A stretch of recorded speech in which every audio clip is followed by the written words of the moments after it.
Hi, welcome back to the Overmatch Podcast. I'm your host, Kevin, as freaking usual. But this is a super special one for me. I'm in Canadian Texas with Accuracy First, Todd Hodnett, and his son, Colby Hodnett.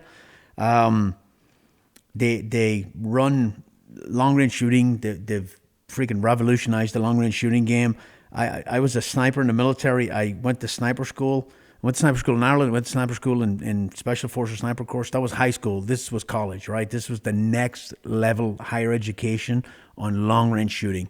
And since about 2004, between Todd initially and Kobe was a little kid at the time, but now he's pretty much taken most of the training over. They have trained thousands and thousands of special operations snipers from United States and like friendly nations, UK, Australia, New Zealand, a bunch of countries, especially European countries. So Todd has designed a bunch of reticles to include the Tremor 3, which is the pretty much the reticle program, a record reticle for SOCOM, and wind formulas and really changed a lot of the long-range shooting game. And then the first time I met Kobe, he was like a little kid, like 10 or 12 or something down in Texas. It was funny because I was saying that to Shannon, and I was like, that first time we were here training and we went down, we went to shoot pigs, and then Shannon woke up with like 15 people in our sitting room, like laying on the floor, and you did too, right? And you're like, oh, good Lord, what's going on now? But since then, it has just gone from strength to strength to strength, and it's really cool to sit down with you guys. So thank you so much for being on the podcast. Really appreciate it. So we sent the thing out in social media, and hey, what do you want to know about ballistics and long-range shooting and stuff like that? And I got a bunch of questions. So we're trying to break it down, understanding that we've got people at different levels and stuff like that, and kind of answer questions. There's a lot of misinformation out there. There's a lot of theory. There's a lot of opinions that are just not based in fact and haven't been tested thoroughly and all that. So we're going to try to dispel that stuff right now. Kobe, I'll start with you. When did you first realize you knew more about this stuff than your dad? I don't think that'll ever happen. The world changes so much, right? We grow into different areas and we learn new things. It's not necessarily more things. It is more things, but we learn new things, and we push into that as the world changes, and we just try to stay on top of it. We try to grow as best we can, and that's really all it'll ever come down to. When the student eclipses the master, it's a compliment. It's a compliment that I trained you. Now you can shoot better than me. Now you're on it and you're ready to carry forward. But it actually is a compliment, right? And Kobe's always been really smart. I thought he'd be an engineer or something when he was young, but this is what he wanted to do, and now he does it. And it's pretty cool. I said to you today, it's really cool you get to work with your son so directly, and your daughter-in-law. Like, it's really cool. So we're just going to run through some questions here. We're trying to go too deep. We're going to do a couple of YouTube videos on equipment later on where you can see it and handle it a little better and look at what's out there. So first question, which is really weird, which reticle? And that depends on what you're doing. So we're talking about hunting. We're talking about precision rifle shooting, like PRS type of precision rifle shooting. But again, everything has an application. Everything has pros and cons. So why don't you break that down for us, Todd? Yeah, so this is actually a question I probably get 4 or 5 times a week, people calling into the house. I'm fixing to spend a lot of money on a scope, want to get the opinion on what style reticle I need. So the first thing is, what are you shooting? You're shooting a 22 in your backyard. Are you plinking? Are you shooting a PCC? Are you doing long-range hunting? Are you going to go shoot PRS competitions? So break it down real easily. We've got straight crosshairs on some scopes. It's fine. It works. There's nothing wrong with it for the limited use that you might use something like that. Then it steps up to a duplex reticle. Duplex reticle basically has thicker lines on the outside. Now, there's some really cool stuff that you can do with that. You can turn a duplex reticle into a ballistic reticle. So you zero at 100 yards at the top duplex where it gets thick, and then that will give you a max point blank capability on your crosshair, maybe 300 depending on caliber, and then your bottom duplex will be the next number. So with the 308, it's like 100, 300, 450. Awesome tool, with a very minimalized reticle. All right, then you move out of that, which actually I love that style reticle for, when you're doing some hunting with a barred gun or something. It's fun to teach. But next step is a ballistic reticle.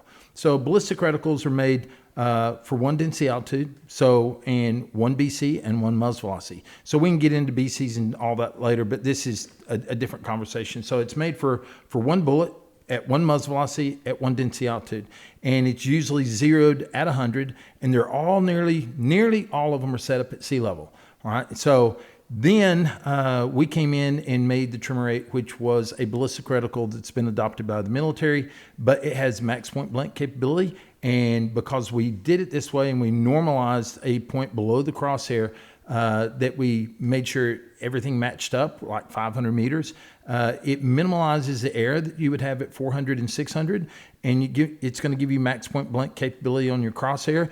And so you could zero the gun at 100 meters and then dial up whatever we tell you to dial up to make it all match.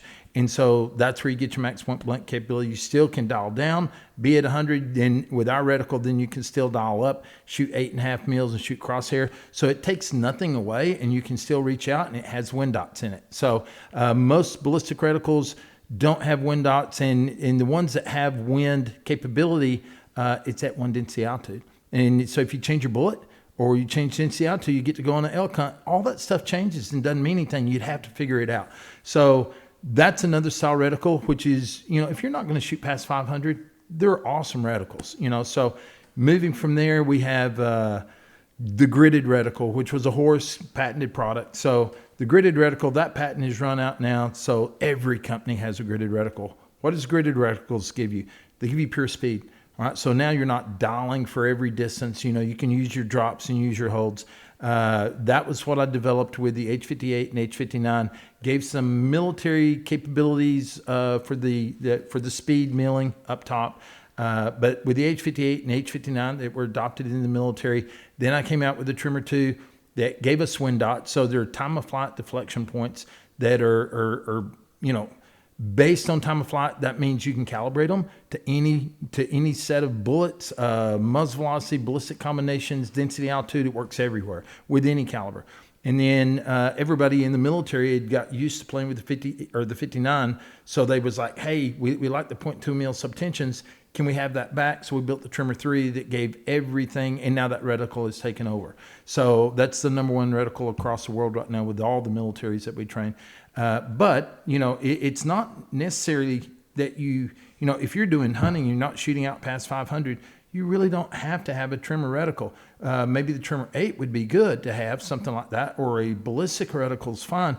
But our number one misses are from wind calls. They're not from elevation holes. So having the wind dots in there gives you the capability to what they call wind milling, to where you actually put your crosshair on one side of the target. If you're holding 4 mils elevation for that target, put 4 on the left edge of the target, where you'd want to hit, and see how many wind dots are in that target. So it gives you the knowledge before you pull the trigger. It's like, man, if I'm calling wind within 10 mile an hour, I'm good. I'm going to hit. Well, if the wind's blowing 4 to 12, you're golden. You just put 4 mile an hour wind dot on the left side. You can't miss this target right now. So, it's based on what you're doing with your system. And I tell people all this all the time. We get asked, what scope do I need? What caliber do I need? It's like, the first is, what are you going to do with it? So it's something that there's so many different reticles out there. Get knowledge, try them, play with them. I've never seen anybody shoot a Trimmer reticle that didn't go with it, and understand it. Yeah, I have a lot of civilians come to my classes with Trimmer reticles, and I don't even know how to use them, but we train them quickly on it, and they love it. It's funny you say get knowledge. Knowledge is harder to get than you, right? There's hundreds of reticles out there. I'm like, what do I get? And there's a lot of misinformation out there. So, yeah, get knowledge. That's like saying do better, be better. It's tough. And there's pros and cons to everything, and there's not one size fits all, right? All right, moving to you, Colby. Preferred method of leveling a scope. Let's talk about why we want a scope level first, and then how do you level your scope, and kind of what's important to that. Yeah, so there's a lot of different ways to do it, but the importance of having a level on the scope is absolutely massive, right? So just for example, if you come in and you set up for a shot and you're not level, and you're about 3 degrees off, what you're going to see as far as horizontal error goes is about 0.05 mils for every mil of elevation hold that you're using on that target. We talk about the horizontal error because the vertical error is really quite small. It's insignificant. The horizontal error, you're going to miss a target for windage long before you're going to miss it for elevation due to that cant. Right. So, and that compounds too, right? So if you're at about 6 degrees off for cant, then you're going to see 0.1 mil for every mil of elevation hold. So it adds up.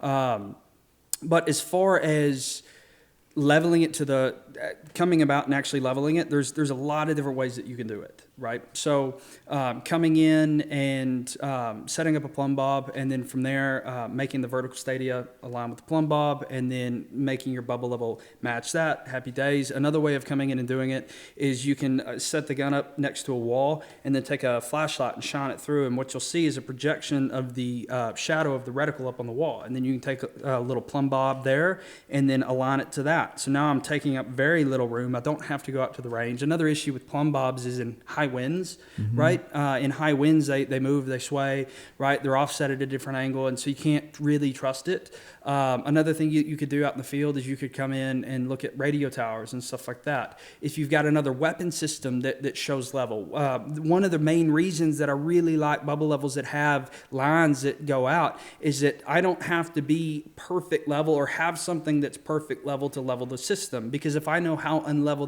that object is, right? If I have a vertical wall, like an edge to a wall, or I've got a windmill tower that's leaning at an angle or something, then from there, if I've got something with reference to another gun that's already level, then from there I can come in and find how unlevel that is, or maybe my phone, I can measure it. And then from there, I align the vertical stadia to that and make my bubble level read 5 degrees out.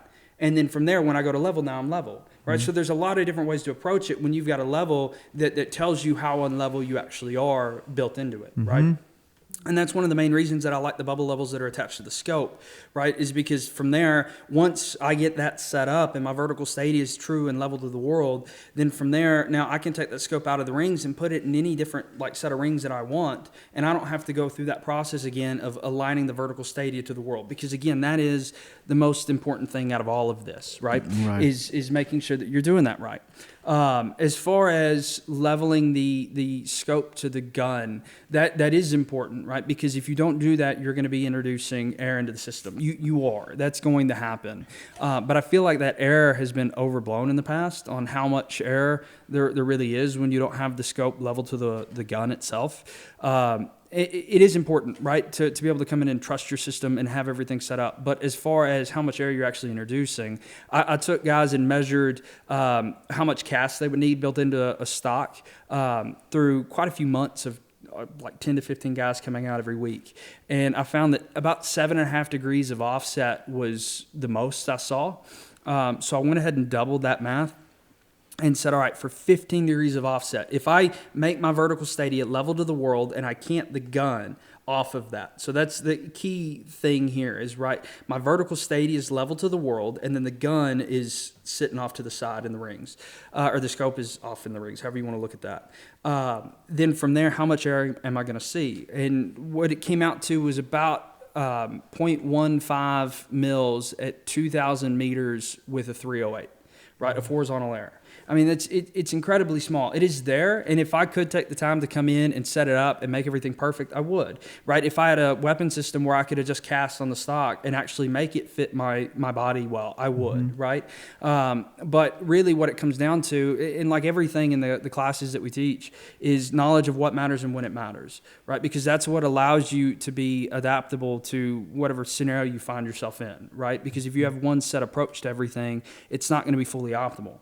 Right. So, and also for troubleshooting, right? If I notice there's an issue, how do I come in and diagnose that problem? And so if you've got a problem on the range where you're missing for windage and you think it's a horizontal offset and it could be due to this, it's going to have to be an incredibly small error for it to be due to the fact that your scope is not level in your rings. Ideally, would you come in and set it up, everything perfectly level? 100%. There's a lot of different tools out there, right, where you can slide it under the scope base and then tighten it down, right? They've got that little angle piece that you slide it under, and it levels the scope to the gun or to the rings, right? And then from there, you tighten it down, and you try to pull that piece out, and then it won't come out because you tighten it down too much. And then you got to loosen it back off and then pull it back out a little bit. I'm sure everybody's done that on that one. There's a lot of different tools out there. that are helpful to doing it. But sometimes the effort is more than is needed. Like I've seen Exactly. videos on YouTube where people have level on the gun and the table, and it's like they want the earth to stop rotating while they level their scope, right? Yeah, and, it's and there's so many excessive. more things that are more important. Yes. That not the level. I mean, just leveling the gun and all that. Obviously, leveling your reticle is extremely important. Yes. and you need to have a level. And that's the whole point of all of this, is not to say, hey, like here's all these ways to cut corners. Hey, accept lack of precision or lack of like a standard, right, to setting up systems. It's not that at all. Really, it's fine to get wrapped around the axle, but make sure it's the right axle. If I'm only got a set amount of time to come in and set everything up, right, make sure you're applying most of your time to the things that matter most. Yeah, that's right, a great way and to put it, that's really what it all comes down to. Yeah, and we try not to stack error, right? We try not to be a little bit on level, and then maybe our BC's not perfect, and we didn't get a good muzzle velocity, and now we're stacking error on top of error, and it all comes out in the wash at distance, especially, right? So things are important, but sometimes people get wrapped around the axle on things that are not as their time is better spent on other pieces in a limited amount of time. Exactly, because those errors produce larger, or those problems or those variables produce larger errors out at distance or even in the close range and stuff like that. Just like making sure your vertical stadia is level to the world, right? If I come in and I'm a little bit off on that, now every call I'm teaching myself like the wrong wind calls and things like that, right? And then from there, second shot corrections, if I may not be consistent because I'm not checking level each time, or if I'm trying to make a correction off of another shooter, right? Then from there, if our level or if our weapon systems aren't perfectly level to each other, then from there we're going to see like large effects, large errors out at distance, right? Yeah. Because I'm trying to correct off an unleveled gun while my gun's also unlevel, but not the same unlevel that his is, right? Let me ask you this: between correct muzzle velocity, proper range, good standard deviation shot to shot, and one more. What's one more that's really important? Recoil management, right? What's the most important of those four? Oh, BC. Having the correct BC. What's the most important of those four? Correct muzzle velocity, correct range, good SDs, let's say below 10, right? Or having the BC correct in your ballistic calculator. Which one would throw you off first? Well, it depends on how far you're shooting. I love that answer. Depends. It does. It really does. It really does. It really does. I'm more inclined to say recoil management, just because that comes down to the fundamentals, right, of shooting, and that's going to apply everywhere you go, from the close range to far out at distance, right? And it depends how far you're shooting, but it also depends what you're shooting, right? It really does. A 6.5 or 7 millimeter is going to be more forgiving on ranging errors than a 308, right? Exactly. There's so many variables. There's a lot of variables in there. But I I like it because it comes down to the fundamentals of shooting, and that's where I think recoil management is massive, right? Yeah, the question in and of itself, like, it's really hard to answer specifically because there's so many different variables that come into play. But like the other three come down to my system, my gun's muzzle velocity, right? How well am I managing that, right? With temperature sensitivity, right? Is the powder temperature sensitive? So am I going to see variation in temperature throughout the day, right? Because I may came in yesterday afternoon and got a really good chrono on my muzzle velocity, and then took it out this morning to go for a hunt, and it's quite a bit colder, and now I'm 40 foot per second slower. But because I can't go out and take a couple shots before I step out on a hunt, I don't know that if I'm not managing it, right? Yeah, And if you don't have good fundamentals, nothing else matters. yeah, exactly, and that's the point I'm getting at. Yeah, and what we see all the time is recoil management is where you miss your second shots on all the close targets. So that'd be number one up close, or on closer targets. Yeah. Once you get into muzzle velocities and SDs and BCs, it's probably not going to matter much till you get out to distance, because your gun's going to be flat enough. You're still hitting a target. How big's the target? Well, it's 24 inches tall. Well, I ain't got a problem, probably 600 meters. We have a variability of 30 feet per second, and my BC may be off a little bit, but I treated my gun, so all that's still matching up. So everything's still gonna work right there. But then you get into SDs. If you don't have good SDs, you're not hitting at distance. So I mean, your group size varies so greatly. But it's a good question. I really think it is. Yeah.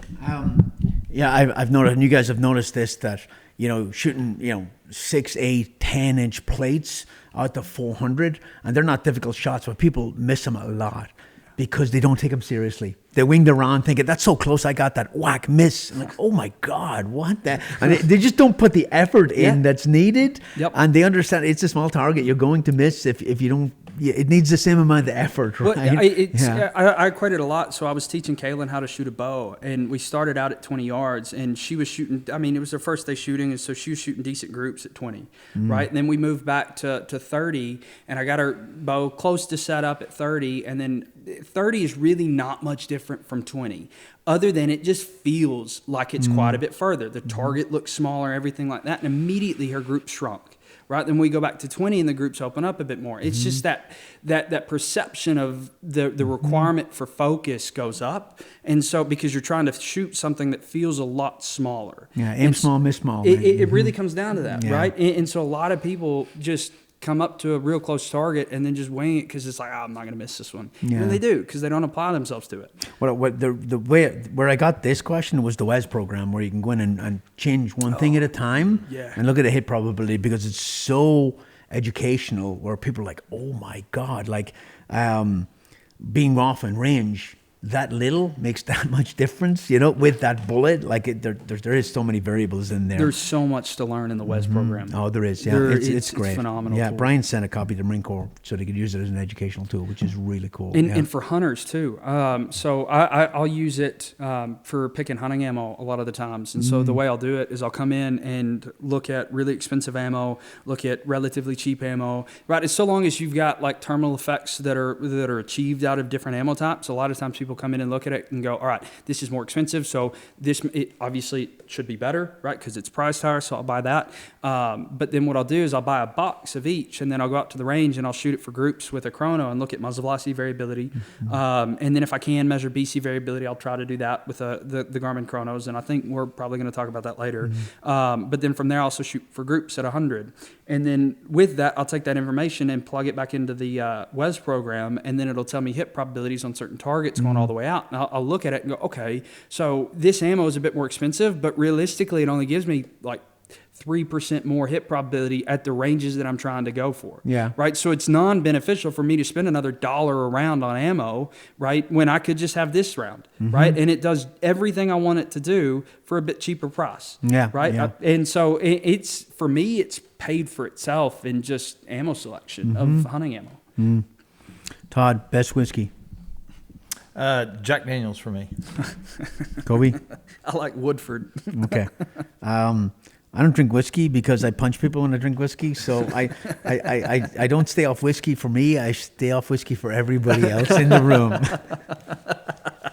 The first alcohol drink I ever drank in my life was whiskey. And I was probably 15, and somebody handed me a bottle of whiskey, and I thought it was all like Coca-Cola. So I took a big old chunk of that thing, and I felt it burn all the way down, rumble around a little bit, and then come right back up. So, not me. Parallax, Todd. Explain Parallax, what it is. All right, so, and Colby does a really good job with Parallax, but, it's one of those things that what people need to realize is we're trying to get the reticle on the same plane focused as the target.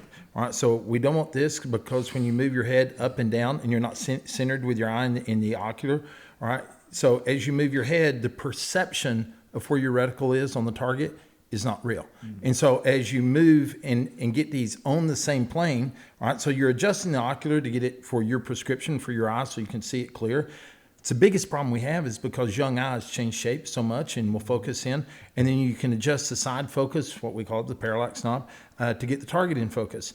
And if you move your head up and down and there's movement of the reticle on the target, you have parallax induced in your scope. So the reticle is not where you perceive it to be. So I tell guys all the time, I was out shooting at 2,000 meters, getting ready for a Yuma Doppler test way back, early 2004. And, shooting at 2,000 meters, my scope would not allow me to remove all the parallax out. So I'd move my head up and down, and it was moving around. So I pulled my head back, got equal scope shadow, and shot. My 27-inch groups went to 17-inch groups. And I thought it was ammo, and I went and got, different lots of ammo, and I was doing all this testing, and got back up, and I wasn't getting skinny scope shadow, and I shot groups back to 27 inches. All right, and so I got disgusted, went back out, pulled my head back, got scope shadow in, and immediately got back down to 17 inches, and it hit me. It's like, wow, I'm getting rid of the parallax. So my eye is where I perceive it to be every time. So you really don't have to remove all the parallax out if your eye is always perfectly in the center of your scope. It'll give you the same effect. So, but it's one of those things that it's super valuable for guys to actually get a proper setup. And I want Colby to talk about the dioptometer that you've been playing with. Yeah, 1 second, Colby. When I'm teaching classes, I say, okay, hold your finger up like this, like it's the reticle. I'll be like, not the middle finger, the other finger, right? And then I bring it up like to show the difference. I'm like, not the mean finger. Sorry, Colby, go ahead. Yeah, so I've been messing with the dioptometer. So what a dioptometer does is it measures any kind of lensing system. It's going to come in and measure what the diopter setting is for that lensing system. And so with the dioptometer, you can come in and measure your scope. And really all it's doing is just measuring what diopter setting you've applied there. And it'll give you an output value, some number that you can come in and look at and go, I don't know how to use this, but this is what my number is, right? I'm a -1 or I'm a -0.8, right? The number is really kind of irrelevant. It just gives you a value to ascribe to what diopter setting you have on your scope. The benefit of that is that I'll take guys and come in and have them set their diopter setting. And that's the one at the rear of the scope where you're supposed to look at like a neutral background and come in and set it until you see reticle is perfectly in focus. And then from there, once they get it set, I'll measure it and then mess it up and have them do it again. And then I'll measure it again, and then we'll do this over and over again. And what I found is because guys' eyes adjust so fast that they set them in completely different spots every single time, right? And they're wildly different, right? And so with that, using the diopter setting or this dioptometer, what we're able to do is somehow find what number you should be using. Right? There's a lot of different ways to come in and find it, but somehow come in and find what diopter setting you want to apply to this scope. And then from there, I can just reverse engineer it. I can come in and set the diopter to like the value that I want my scope to be set to, and then I look through that while I'm looking through the scope, and then I just turn the diopter until my reticle is perfectly in focus. And because this is a tool that was made to only do this, it's incredibly easy to come in and see when your reticle is actually in focus or not. It's either in focus or it's not. There's no way around it, and that's really beneficial there. Yeah, because you don't want the eye doing the work. You don't want the eye doing the work, and that's where like getting out of it's a really cool tool. The problem is for anybody that's going to go and look them up, the issue is any kind of new ones are really expensive. They're like $5,000. So prices like itself out of wanting to come in and actually use it. But you can find old ones off eBay. I bought mine for $150, and I tested it against a $5,000 one a few weeks back, and it was perfect, which is cool. So the limitation is the range, so you can only go from +1 to -1 on my old one. But you can on the new ones you can go from +2 to -5, I think. But go ahead go ahead and talk about using the illumination. Yeah, that's if where we're guys headed. don't have that. Yeah, so that's where we're headed in that is that the diopter or the dioptometer doesn't allow for your eye to adjust in it. And that's the thing that's beneficial with like illumination is that illumination, what you can come in and do. You're talking about illuminated reticle. Illuminated reticle, yes. So with an illuminated reticle, I can come in and turn it on, and I can go into like a dimly lit room, right? So I don't want to say pitch black room because if you go into a pitch black room, then it's really hard to even like look through your scope in the first place and get everything found, and it's just a bit more difficult. You don't want to go into like a really sunny area either because there's so much light infill into the scope that it just blows it out and you can't really see your illumination in the first place. So like a dimly lit room, and then I turn it on, and what I'm going to do is I'm going to look through the scope, and what you'll see is that light is reflecting off the reticle, and it'll look like a street lamp on a foggy night. It'll kind of blur out, right? And then from there, as you start turning your diopter, you'll see that light that's reflecting off the reticle that's blurred out, like start coming in more and more crisp and crisper and crisper, and then it'll hit this like pinpoint light source, and then it'll start blurring back out. And you just turn it until it sits there, and then you lock it in. It is by far the easiest way that I've ever found to actually set the diopter when you don't have extra tools, right? And so it's really easy to do. Now, I say that it's difficult to figure out how to do it in the first place. So you're going to have to play with the power setting of your illumination, because if it's too bright, then it's always going to look like it's glowing, and you're never going to see that crisp pinpoint light source. If it's too dim, then you'll never see it really blur out. So you're going to have to play with that. You're going to have to play with the magnification setting on your scope to be able to see it. A lot of the times people like to go to this really high power setting, and that can be helpful. That may not be. So with it, I like to go to whatever looks best for your eye. For me, that's always like a lower setting. So I'm very rarely doing this at 25 power or 35 or whatever I've got. Generally, I'm at 14 power. No matter how I'm setting the diopter, it's always a lower power. So it doesn't have to be super far in, but it's just whatever looks best for your eye. And that just takes time playing with it. That's even when I'm out on the range and I don't have illumination. If I'm just trying to set the diopter, generally I'm not at max power. Generally I'm backed out a bit because that just looks better for me. I tend to be able to find those issues more. But I know some people who like it a little bit higher up in mag, and I know some people who like it real low. For me, it's kind of in the middle. It's somewhere around 14. But finding that, playing with it, it's not going to be immediately obvious when you're using illumination until you find that right setting. But play with it, because at some point you'll see it and you'll know what I'm talking about. And then after that, it's incredibly quick. And it's really nice. That'd be my promotion for illuminated reticles. Okay. Todd, true or false? All scope companies have their glass and their scopes built in the same place. False. So, if you look around, a lot of companies still buy glass from China. So, a lot of companies buy glass from Japan. I mean, you'd be shocked at some of the good German scopes that buy glass from outside of Germany. But some of them make them. Like Swirl makes their own glass, and it's phenomenal glass. But they may not make, I don't know, they may not make all their own glass for all their products. So this is something that, it really doesn't matter at the quality that they're getting into their glass right now. As far as the higher end scopes, they're all super quality. You don't have to worry about it. But it's not, we're not worried when you're paying well.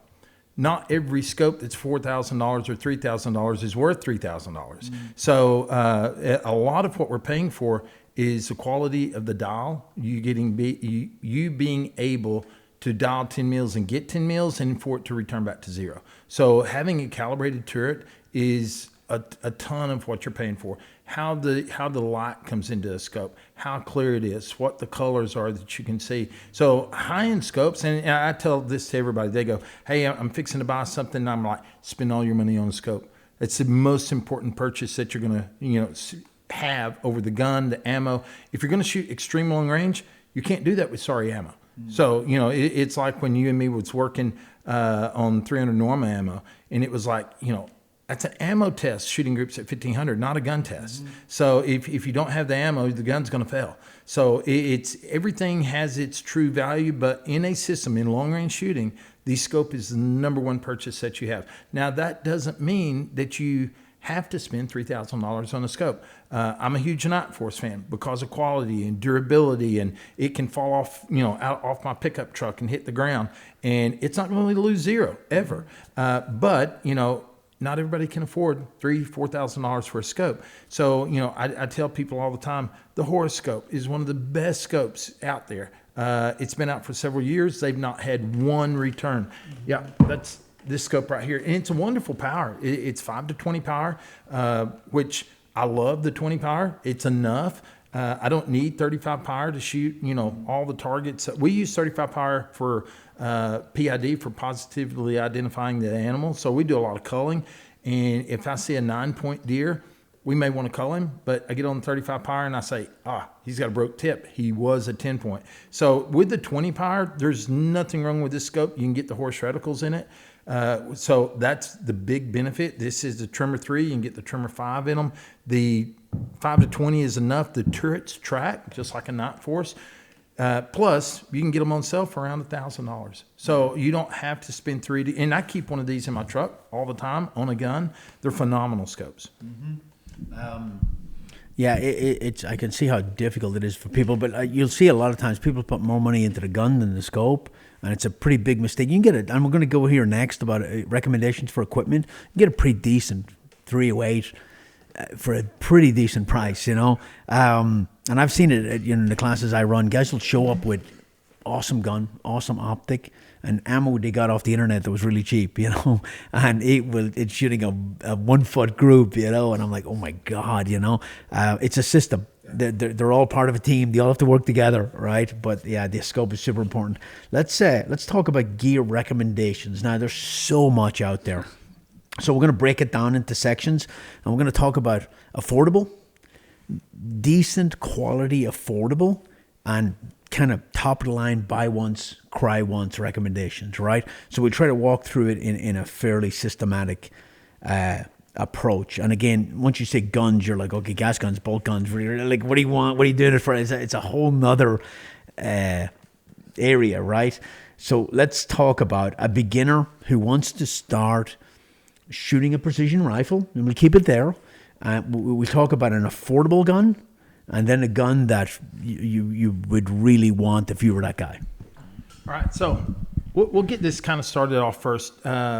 What is a good starting rifle? So me and Colby have shot the Tikka rifles forever. And, I went over to design the M10 for Franco Beretta, flew into Finland, went in the Tikka factory. I didn't know what a Tikka was. I knew Sako. And so it was actually at the Sako factory. And so I'm sitting there looking at all these parts, and they said, yeah, this is Sako, this is Tikka. And I thought Tikka was a color. I didn't understand it. So once I finally found out that it was a whole brand of rifle, I said, well, when did y'all buy Tikka? And they said 1954. Mm-hmm. And I laughed, and I thought, man, I've never seen them. So we started shooting some.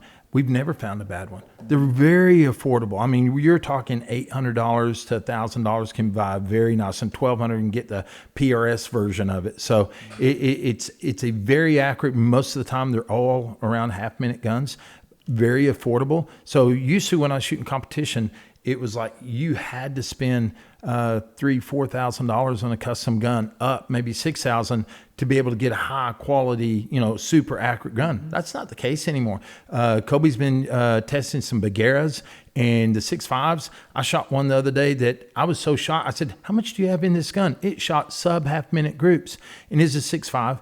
And he said, "Well, I've got 800 in the gun," and it's like, my goodness. And nowadays you don't have to spend that high dollar, and you can buy a Bagheera or buy a Tikka and put it in a custom stock, in from MDT or any one of the companies, that make these off-market stocks. And it's a really good system. You don't have to spend that crazy amount of money. And so with rifles, if I would never tell somebody, the MRADs, we've got 20 of them in school. I absolutely love them for what the military does. If you're going to lay on a hill and shoot shots out at 2,000 meters, you're not going to get a better gun than the MRAD. Switch caliber, you can change everything up super fast. Colby can change out caliber, bolt face, everything in 38 seconds. So it's insane, and it retains 0 to that serial number. I don't want to brag, Colby, but I can do it in 38 minutes. But really, it's 40. I got it down to 42 seconds. So, yeah.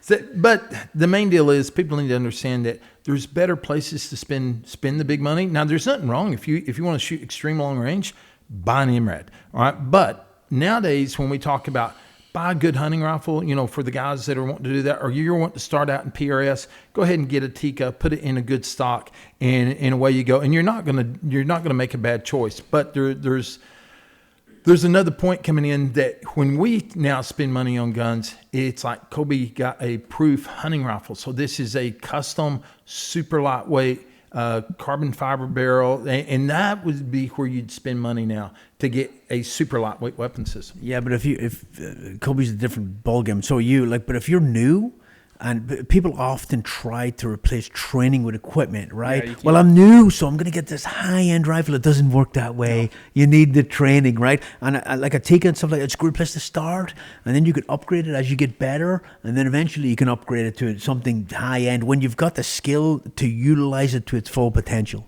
Yeah, and I think what people will find if they go out and they buy a nice Tikka or a Sako or, Bagheera, I think what they're going to find once they upgrade into a better stock that fits them and has adjustability and that kind of stuff, they're going to find that they don't need to upgrade. So they're already good. They're happy with these guns because I've tried to buy them from students that come through and it's like, hey, you want to sell that? Hammer gun. And they go, no, I'd never sell this gun. They'll buy another gun, but they ain't selling that gun. So you really don't need to upgrade. You may upgrade to a 300 Norma in an MRAD, something like that, but you're not going to get rid of it. And there's other guns. LaRue makes a Siete, which is a phenomenal gun. You just don't have to spend the super high dollar custom. Not that there's nothing. I mean, there's nothing wrong with it, but the need is not there anymore. You agree, Colby? No, completely. Okay. Caliber for a new shooter, 308. Okay, we get this all the time. They say, "Hey, I'm fixing to buy a gun. What do I need to buy a gun to come to your store? What caliber do I need to bring?" And I tell everybody, bring a 308 if you got one. But if you're buying, don't buy a 308. So the deal is a 308 makes you a better shooter because you have to make better wind calls. It's what I train with. I've got 6.5s, 260s, 300 Win Mags, 300 Normas, 338s. I shoot my 308 every day when I'm training because you have to make better wind calls. It's why we kept the 308 in the MRAD for the military, is because millions of rounds in inventory. There's no better bullet for learning how to call wind, and it doesn't break the surface danger zone of a lot of ranges on military bases where you're not allowed to shoot the 300 Norma, but that's why, and people train with it all the time. Yeah, and I agree with that wholeheartedly. And then the next step would be, if you're going to buy a caliber, I'd probably look at buying a 6.5 or 260. All right, so the 6.5 Creed is amazing. And 260, they're twin sisters ballistically. One doesn't overdo the other one. I'm a huge fan of 260. I've got 6.5 Creeds.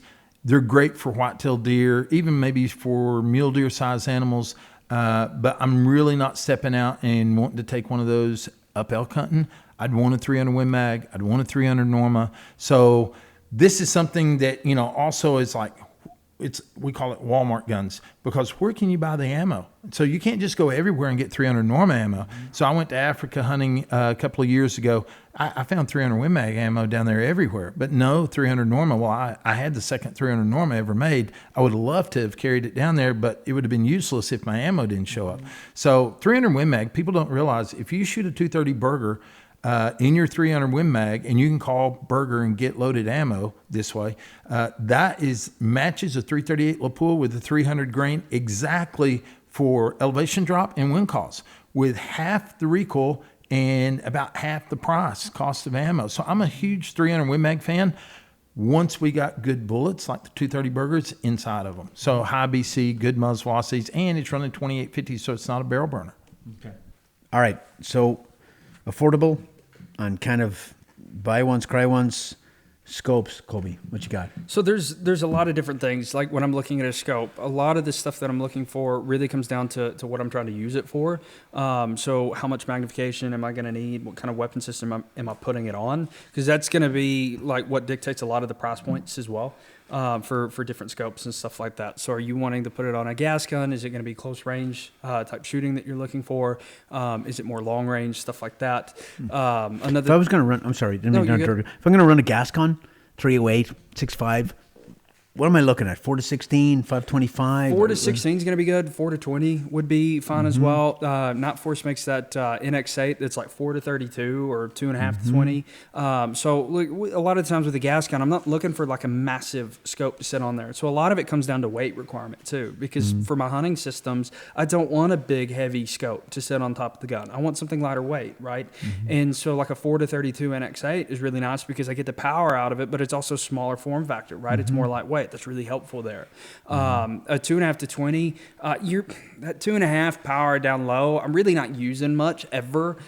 It's just too far out. But getting up to 20 is really quite nice. And so, I mean, realistically,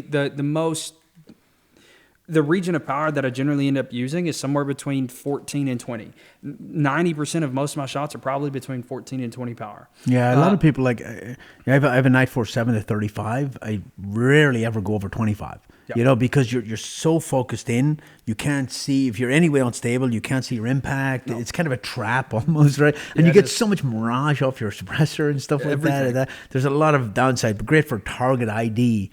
So if one company has, and Todd, you can answer this one, but if one company has a 5 to 25 for $2,000 and one has it for $4,000, why am I paying more for the $4,000 one? Like, where's the money going? Is it worth it? Does that make sense? Yeah. So a lot of the money that's spent on the scope is spent on, like we talked about the calibration of the turrets. There's a lot that goes in.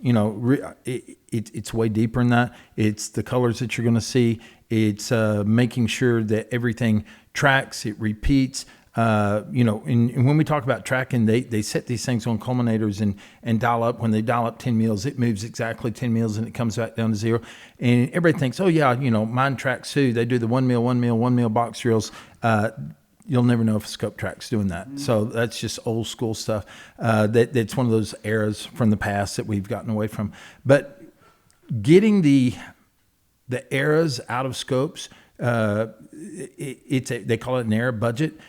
People that spend that money to get that era budget out, that's what costs on a scope. So you can buy a $1,000 scope that's 5 to 25, and it's going to potentially have a lot of problems. You may drop it and it loses 0, and you may drop the $4,000 scope, off the top of your house, and it ain't going to lose 0. So it's one of those things. Is it worth it? Yes. So I'm never not going to spend money on a scope. Like we talked about with the 5 to 25, this is a phenomenal scope. It's not, when you look through it, you don't think, well, it's not a Night Force, it's not a ATAC-R. It's a super high quality scope. So what are you getting when you get the next level? You're getting that little bit more quality, and the little bit of quality that you get, looking through the glass, lets you have more fun when you're on the range. You enjoy it more. You can see sometimes when it's a little bit darker, you can still see through it compared to cheaper scopes. So a lot of times when you look at 30 millimeter tubes or 34 millimeter tubes, you're looking at travel there. And that's another thing. How much travel do you have in your scope? So a 5 to 25 ATAC-R has 34.9 mils of travel. And so that's a lot of travel, and you don't get that much with the 35 power, so it's less. But the 35 power lets you focus down to 14 meters instead of 55 meters on the 5 to 25. So there's give and takes on every scope. But I would tell everybody, get educated, spend as much money as you can on a scope. If you're going to buy a cheap scope, be smart. Colby mentioned the NX8s. Phenomenal scopes. They're awesome. I'd get the 4 to 32. I'm like Colby. I'm never using 2.5 on the first focal plane reticle because the lines get too small. But I mean, I would run the horse scope for sure on the cheaper side. Like I said, they've been out for years, and we've never had one. I was doing some work with them last week, and they said they've never had one returned. Mm-hmm. Every one of them, have been good. So it's a super high quality scope. We were really hoping to get $800-900, and they spent the extra money getting the super quality glass, and that's why they're normally around $1,500. But you can still get them on sale, for $1,000, $1,200. And that's something that's really important too, is to talk about, is like the types of errors you can see in scopes when you're looking at the lower end scopes. Is so like you can with tracking, at least you can have scopes that track consistently and scopes that track precisely, right? So a high-end scope is going to track both consistently and precisely, right? That's an error. There's no real error there, right? But now when you start looking at error management, right, I can have a scope that doesn't track consistently, but it tracks imprecisely as well. And that's unworkable in every regard. But if I have a scope that's tracking consistently but imprecisely, that's less than ideal, but it's manageable, right? So when I say it's going to track consistently but imprecisely, let's say I come up and I try to dial up 1/10 of a mil, but I don't get 1/10 of a mil. I get 0.1005. Right? Well, if it does 0.1005 every single time I turn the turret, then that's something that's consistent, but it's not precise. It's not 0.10000. It's just a little bit off, but it's always that little bit off. So I can manage that in tools. I can manage that with the scope itself, right? There's different ways about it, but I can handle it, right? But if it's not tracking consistently and it's not tracking precisely, then there's no way around it. I can't manage that scope, right? It's just out the door. So that's something that you have to look for when you're managing errors in different scopes. Yeah, and just because you spend $4,500 on a scope doesn't mean that you get a $4,500 quality scope. So I've got one at the house. I won't mention the name of the scope company, but I dial 10 mils, I get 10.4 every time, and it repeats right back down to 0. And Brian Litz in the Applied Ballistic Engine has the sight scale factor. Sight scale factor. So you can actually dial that in and say, hey, I dial 10, I got 10.4, and it'll do the math for you. So when you need 9 mils, it'll tell you, hey, I dial 8.8. And you're exactly at the 9. And I'm like, quit buying crappy scopes. Don't use sight scale factor. How does the average consumer know? You know what I mean? Because that's tough, right? And with a gridded reticle, you're taking that dialing error out, right? Yeah. If you can do that. And we were just talking when we took a quick break there, but if you have a a weapon-mounted laser rangefinder on like a diving board mount on your rifle, which are becoming very prevalent. If you're dialing, you're going to have to dial back to 0 every time you laser a new target, because if I dial 5 mils, my rangefinder is zeroed to my crosshair. And if I dial 5 mils, then I bring that crosshair back up and I laser the target, you just shot that laser 5 mils over the target. So every time you go from shot to shot, you have to come back to 0. But with a gridded reticle, you can go bang, laze, bang, and you're never touching it, right? So really, Horace brought in the gridded reticles, but for combat operations in an urban environment where we were dialing everything at nighttime when you can't put on a light and you're counting clicks and all that, it just became, for rapid engagement of multiple targets at different range, it became a game changer. Talk about mounts real quick, because not all mounts are the same, again, as scopes. You look on your scope and it'll say, 30 millimeter or 34 millimeter or whatever it is, but you need, in the same way, you need good mounts, right? Because they're not all, the cheap mount, you're going to have problems. Yeah, and I was talking with Not Force customer service, asking them what they saw, phone calls coming in, and they said one of the biggest problems that they got was mounts. So people call in and their mounts aren't touching. So back in the day, you'd get a set of rings and you'd take your scope off a weapon system, and you'd look at the wear of where your rings was touching the scope, and if there was, let's say there was an inch wide set of rings, there may be only a wear mark that was 16th inch wide. So the whole ring wasn't touching. They had these bars that you could, move back and forth and put kind of like sandpaper in there, kind of a grit, and polish it up and make it to where it fit all the time. Rings are easy to make in quality right now with CNC machines. So I'm a huge fan of LaRue rings. That's all I use, unless I'm using some like a lighter weight hunting ring, and then I use Not Force rings. But super high quality rings are a big deal. You don't want to go down to Walmart and get some cheap rings. Rings or one-piece mount? Yeah, honestly, I love the one piece. But in hunting rifles, that's extra weight, so I use rings in. Kobe? Sam, Kobe? No.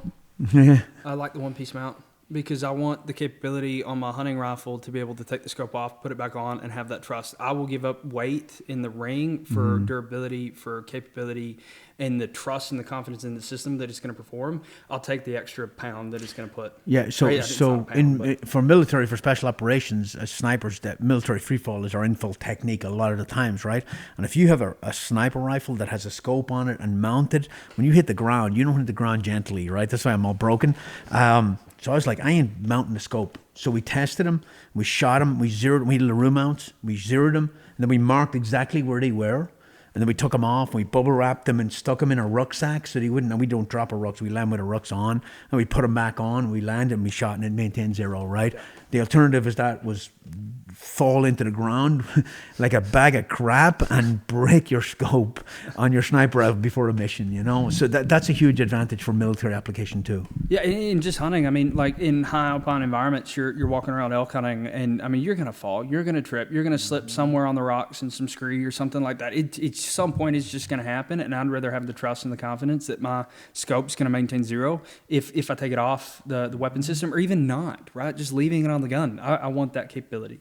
And I can't tell you how many times we did hunts, wounded warrior hunts, and I'd zero my gun here, get it true, get everything set up, take the scope off, using the LaRue ring, same deal.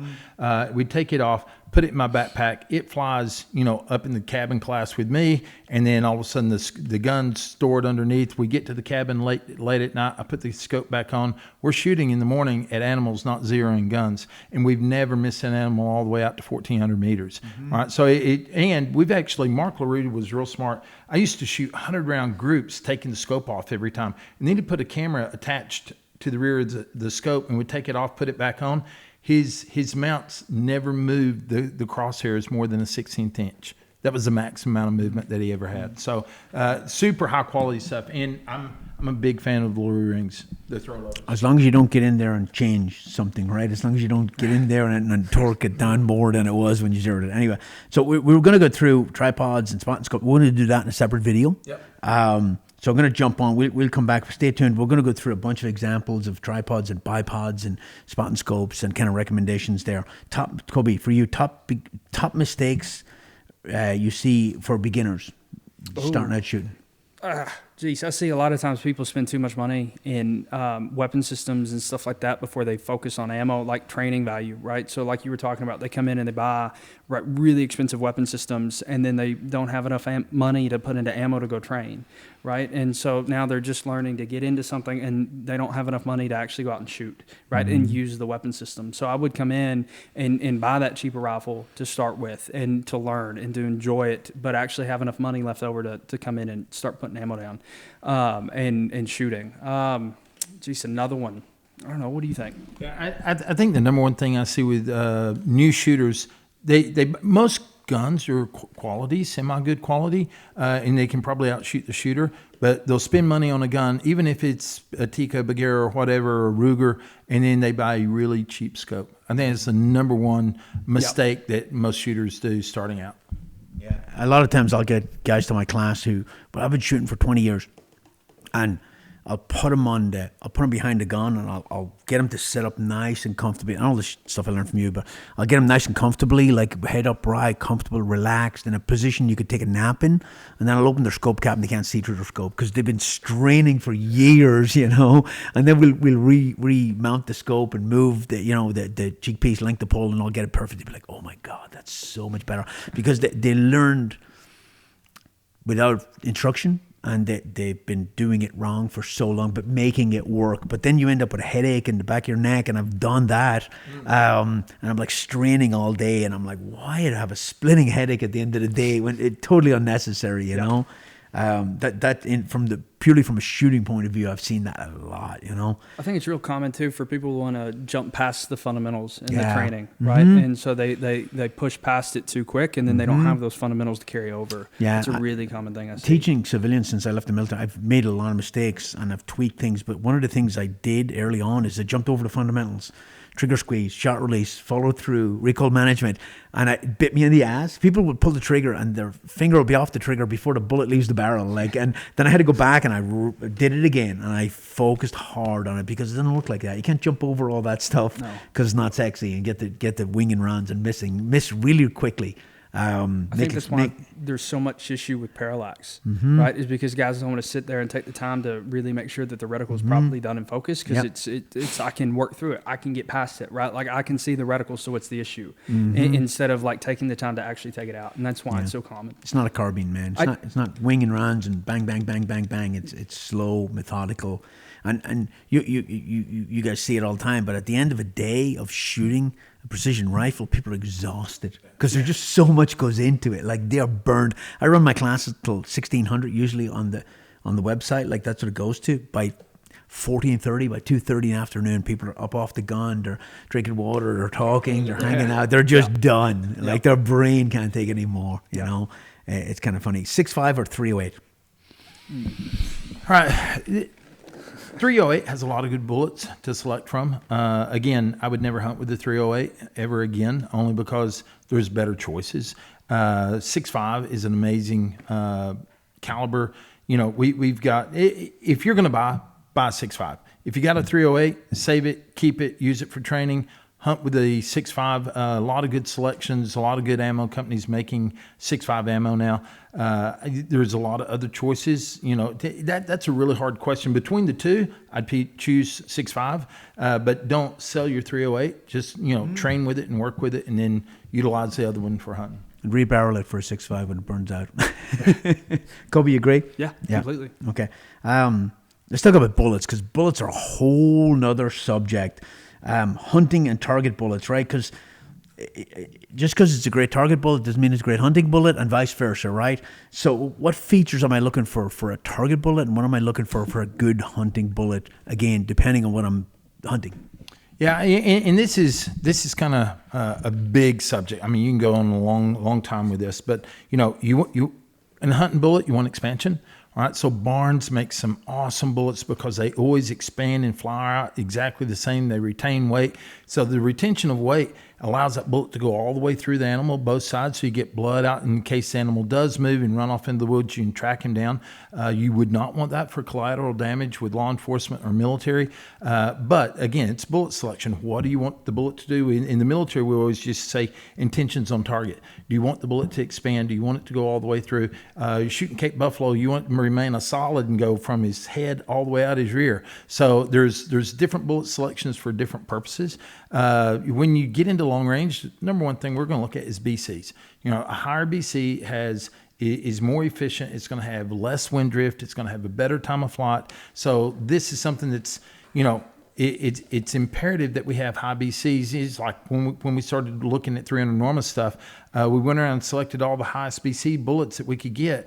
And then we took those, the Doppler selected the top 5, then we took those to terminal, and the bullet that passed there, was selected. So it's something that it's not, when you're shooting target bullets, it's really, I don't care if it expands. So I can quit thinking about it. The hybrids, if you look at a Berger hybrid, they had the secant ogives and the tangent ogives, and one of them, you had to be nearly touching the lands and grooves, and the other one, not so much. But the hybrid allowed you to have jump. So when I started shooting competition, they said, if you're shooting a Berger, if your gun likes them, they're awesome. If it doesn't like them, they're no good. And I thought, how does the gun know what it likes? And what it really meant was, if you know how to load and get it right up to the lands and grooves within 3 thou, it'll shoot fine. But the hybrids like jump. So you can have 20 thou or 10 thou. And it still shoots very accurately that way. So again, bullet selection is tough. In a way, you got to define what you're wanting out of it. I shoot Berger bullets because they're super accurate. They're great for hunting. They're great for target. They have super good high BCs, and so that's why I'm a big Berger fan. I think the big thing too in long range shooting with bullet selection is not just a high BC, but BC variability, right? That's a really important thing to check out there, because if you don't have good BC variation, then now you're going to start seeing like effects on target that are larger, right? You're going to see like larger spread, right, shot to shot that you can't physically control for, right? And so it's something to really make sure it's not just the highest BC round, right? I've got to make sure that I've got good management in that, in BC variability first. And me and Kevin was talking about this, and the big deal, we didn't even know what BC variability was till we started shooting through Doppler. We just thought, oh, he can't shoot. He was shooting good groups at 100, but you get out dissonance, he's all over the place. And you thought, well, it could be muzzle velocity, ESDs, extreme spread. And so we blamed it on a lot of stuff, but we really didn't know about BC variability and until we started shooting a lot through the Dopplers. And then it was amazing what we learned. So I think that's probably one of the biggest things I've learned in the past 20 years is, bullet selection through BC variation. Yeah. All right. So, and that's, guys, what that means is bullet to bullet, what the manufacturer has the capability of making the BC the same, one bullet to the next. Now, what's a good bullet? 0.5%. That is a phenomenal. The Berger 245 has a 0.5% BC variation. We've tested 4.5% on other bullets. So what does that mean? That's kind of like extreme spread of 120 feet per second. There is no way you can shoot a good group downrange, with 4%. So the standard is you want to be less than 2 for sure. The problem is, how is the civilian guy, how's the hunter going to know what that BC variability is? But you can take 2 chronos, grab you and your buddy, you both have the Garmin chrono, set one up at the muzzle, one at 300, and you can actually figure out your BC variability there. Yeah, I think like standard deviation of muzzle velocity, until companies are held accountable for providing good SDs, the same thing with BC variation, right? Until companies are held accountable and guys like you test it and go, this is crap, then they're not going to do it because nobody can know. Nobody catches it, right? I think the biggest thing when you're selecting any kind of bullet is to make sure, like you said, you have intentions on target. And first thing with that is make sure you can hit the target, because your intentions on target don't matter if you can't hit it. Yeah, we did that when we were developing the 300 Norma and the 6.5. Like, the best terminal effects are the bullet that hits the target first, right? Then let's take those. I found it very interesting when we were doing all the testing, and I was up with Chad up at Crane or Picatinny. I was like, how do you shoot gel at 1500? I'm like, whose job is that? And they're like, we just look at the muzzle velocity at 1500, we download the powder to what the muzzle velocity would be, and we shoot it at 100. Yeah. But now they're not doing that. So now at the FBI lab in Alabama, they're actually setting up and shooting gelatin blocks at the distances. All right, yeah, you used to download everything. You know, we're real good friends with the guy that used to run all the ballistic lab there for the FBI, and he would download it and shoot it. But now they're really wanting all the effects of the flight, all the flight of the bullet, and all the terminal. You know, not just velocity based, but everything involved. And I think we're getting probably not much more different information, but it's more accurate. Well, that's what my question was, is like, what's the difference between when they download it and when they actually shoot it? It's going to be RPM, right? So with the RPM degrades at a much slower rate than the linear velocity. And so I can come in and download around from 3,000 foot per second to 800 foot per second, but I'm not going to have the same RPM because the twist rate, I didn't increase the twist rate when I downloaded it. So you might go to like a 1 and 2 twist and then push it out and try to match your RPM and everything, but a lot of times people don't do that when they're testing it. So it's going to be the RPM. And the RPM doesn't degrade like velocity does. Yeah, so say the RPM of the round doesn't degrade at the same rate that the linear velocity does. It's a much slower velocity or like degradation. And so it's effectively, it's not zero, but you can basically call it, it's incredibly small, right, as far as that rotational velocity goes. And we found some different twist rates basically doing the exact same things where bullets would tumble in gel with slower twist rates. So that's something that's what we're seeing different now. Okay, we could keep going on and on here. I got a couple more questions. I will hit you first, Todd. What's the next year look like? I know Colby's doing the training stuff. I know you've got a bunch of irons in the fire as far as you can talk about it without, proprietary information. What's the next year look like for you? It's always crazy. So, we focused on the military for the last 20 years, and, we work with nearly everybody, all over the world. But now I want to focus more on the hunting market and the civilian marketplace. I would like to make this something that the knowledge was easy for everybody to get. I mean, my phone number's out there, and I'll give it on the web or on the podcast. Call me, ask questions before you spend money. It's free information. I don't want to see anybody waste money. And we try to do this with, on our website. We try to do it with articles that we write for different magazines. I want you to be knowledgeable. And now it's like, I hope me and you get to do some stuff together, running around with civilians, teaching. I love doing that kind of deal. We've got side businesses that we're working on. We've got, a lot of different irons in the fire as far as things that we're wanting to do. But as far as time goes, Colby's, up and running heavy right now with the military stuff. He'll continue that with that. And then right now my focus is the hunting market. Colby, tell me how, because you're doing the training now mostly. You do everything, but Colby's one of these annoying people who's good at everything he does. It's so annoying, right? You're a helicopter pilot, an airplane pilot, and God. So basically, up to this point, have you changed the way you teach from the way your dad teaches, or do you intend to? How do you tweak things? How do you move it forward? Because change can be good. Now, change for no reason can be bad, right? I mean, it broke, don't fix it. But little tweaking, little changing, and your teaching style is tied to your personality, right? Have you changed anything from the way your dad did it, or do you intend to tweak things going forward?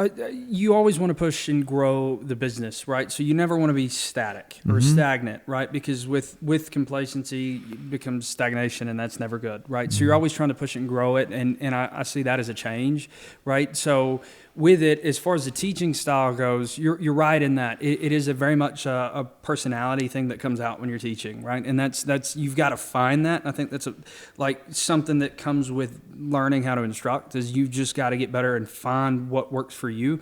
But as far as that goes and changing it, I tend to change it every single week. Every group that I get through, I've got a class on Monday that I teach, and I tell them all this: Monday will be the same, right? And so no matter how many times they've been through, my Monday class is the exact same class, because what I do in that class is I learn how to teach to them. And so I tell them, this class is just as much for you as it is for me, because what I'm trying to do is learn how to teach to you. How fast can I go through certain subjects? What key points did you retain from last class that I need to refocus on for the rest of the week, right? How much do I leash do I give you on the range and stuff like that. And so it's really that first class, and there's a lot of different ways to teach certain things too, different topics, right?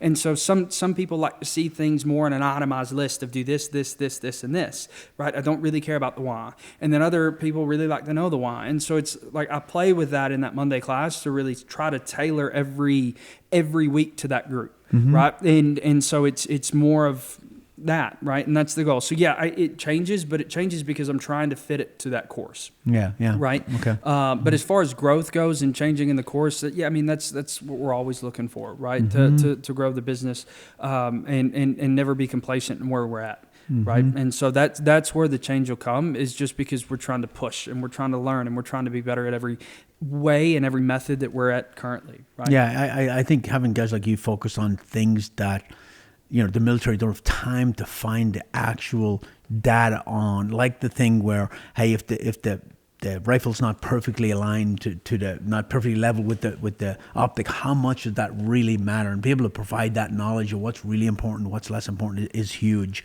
I mean, that's a really good answer. So before we wrap this up, put a comment in the thing below if you have questions, and I won't know the answer, but these guys will. And here's my question for you. Do you want me and Colby and Todd to run a civilian class here in Texas for 3 days? Because I think it'd be cool. I think it'd be awesome. Just let me know if you're interested. And I'll be like making a coffee and stuff like that, and they'll be doing the teaching, So I'll be telling jokes and stories, and that's my job. But I think it'd be really cool.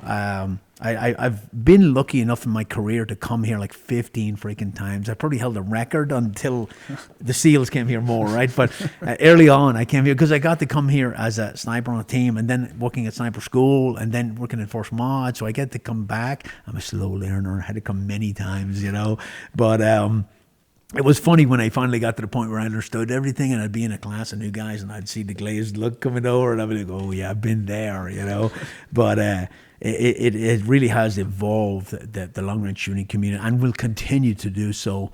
And I'm really looking forward to what you guys got coming up in the future. We're going to do a couple more videos on equipment here and equipment recommendations, so please stay tuned for those. They'll be coming soon. But guys, I really appreciate it. Thanks for being on a podcast, and I really had fun. I had a lot of fun. Thanks for having us. Bye.